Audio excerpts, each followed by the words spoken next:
अस्सलाम वालेकुम नाज़रीन, आप देख रहे हैं INN न्यूज़ 24 स्टोरीज़ के साथ मैं हूं आपकी होस्ट ज़ोबिया रियासत अली। नाज़रीन, आज आपको मुख्तलिफ 24 स्टोरीज से आगाह करते चलेंगे। सबसे पहले हम बात करेंगे भारत मीडिया की। भारत मीडिया से एक खबर जो हमारे सामने आई है वो ये है भारत के अदाकार विवेक ओबरॉय और प्रियंका चोपड़ा के बारे में, क्योंकि प्रियंका चोपड़ा ने हाल ही में अपने एक इंटरव्यू में लोगों को ये बताया कि बॉलीवुड का एक ख़तरनाक रूप भी है, उसका एक भयानक रूप भी है जो वो लोगों के सामने पेश नहीं करते। कि उन्होंने ये बताया कि कुछ अर्सा पहले जो है उन्होंने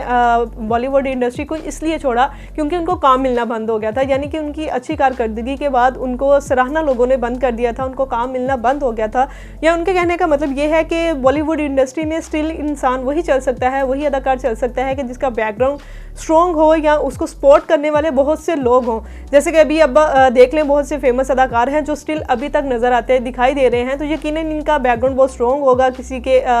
जो वालिद हैं वो डायरेक्टर होंगे, कोई राइटर होगा, तो यकीनन उनको पुशअप मिलता रहता है कि उनको काम आगे इंडस्ट्री में मिलता रहता है और वो स्टिल काम करते जा रहे हैं। लेकिन प्रियंका चोपड़ा को कुछ अर्सा पहले जो है वो एक कोने में धकेल दिया गया था, उनको काम मिलना बंद हो गया था, इसलिए उन्होंने बॉलीवुड इंडस्ट्री को ही छोड़ दिया, बल्कि भारत को ही छोड़ दिया। वो हॉलीवुड में चली गई, वहाँ पर जाकर उन्होंने अप्लाई किया और उनको काम करने की ऑफ़र भी मिली और वो अभी स्टिल जो है वो हॉलीवुड इंडस्ट्री में काम भी कर रही हैं। ना सिर्फ उन्होंने भारत छोड़ा बल्कि उन्होंने हॉलीवुड में जाके आउट ऑफ कंट्री जाके शादी भी कर ली और वो हॉलीवुड के हीरो ही हैं, सिंगर हैं जिनसे उन्होंने शादी की और अभी उनकी एक बेटी भी है। विवेक ओबरॉय ने जब प्रियंका चोपड़ा का इंटरव्यू देखा तो उन्होंने इस बात से सहमति हासिल की कि मैं इस बात पे एग्री हूँ कि वाकई ही बॉलीवुड में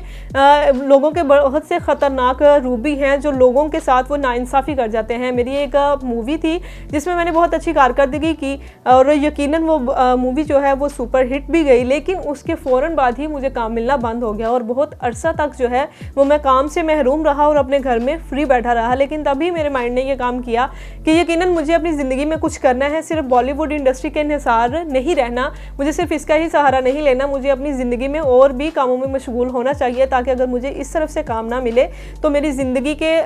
जो बाकी काम हैं वो दूसरे ज़राए से पूरे होते रहे। यानी उन्होंने अपने बिज़नेस को सपोर्ट किया और अपने बिज़नेस का आगाज़ करते हुए स्टिल अभी तक वो अपने बिज़नेस की तरफ ही मुतवज्जो हैं और यकीनन उसके बाद उन्होंने बॉलीवुड इंडस्ट्री में काम करने को मुनासिब भी नहीं समझा और वो अभी तक बॉलीवुड इंडस्ट्री में दोबारा ज़्यादातर दिखाई भी नहीं दे रहे। लेकिन उनके अलावा दूसरे बहुत से एक्टर्स हैं जिनको स्टिल काम मिलता आ रहा है, जो सुपर डुपर हिट मूवीज़ देते जा रहे हैं। इसका मतलब ये नहीं है कि इन अदाकारों ने जो है वो अच्छी कारकर्दगी नहीं की होगी या इन्होंने अच्छा काम नहीं किया होगा इसलिए ये फ्लॉप हो गए। लेकिन कभी कभी हमारे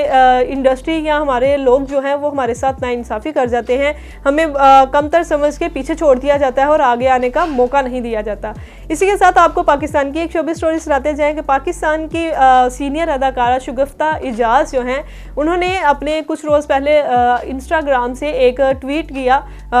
मरियम नवाज़ को टैग करते हुए। उन्होंने मरियम नवाज़ की बहुत ज़्यादा इंसल्ट की, उनके बारे में बहुत बुरा भला बोला उस ट्वीट पर, लेकिन बाद में वो अपने ट्वीट से अपने इंस्टाग्राम अकाउंट से ही मुकर गई। उन्होंने उसका स्क्रीनशॉट लेकर आगे अपने इंस्टाग्राम पर स्टोरी लगा दी और लोगों को ये बताया कि मेरा अकाउंट जो है वो फेक है, मैं इस अकाउंट को नहीं चला रही, पता नहीं ये किसने अकाउंट बनाया है और क्यों वो ऐसे मरियम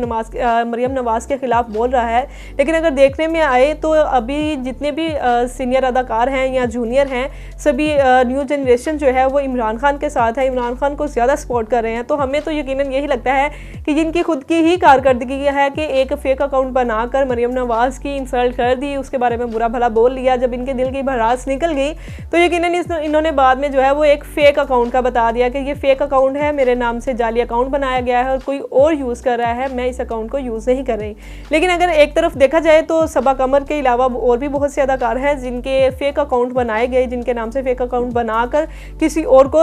तज़लील किया गया, किसी और की तज़लील की गई। लेकिन बाद में लोगों ने जो है इन्हीं अदाकारों ने उसी के ख़िलाफ़ रिपोर्ट भी की कि ये फ़ेक अकाउंट है, ये जाली अकाउंट है, इसको फौरी तौर पर बंद कर दिया जाए। बातें दोनों ही सही साबित हो सकती हैं, हो सकता है ये शुगुफ्ता इजाज़ ने खुद पोस्ट की हो सकता है ये फ़ेक अकाउंट हो। तो नाज़रीन, जानने के लिए हमारे साथ रहिएगा INN न्यूज़ के साथ। मैं हूँ आपकी होस्ट ज़ोबिया रियासत अली। अल्लाह हाफिज़।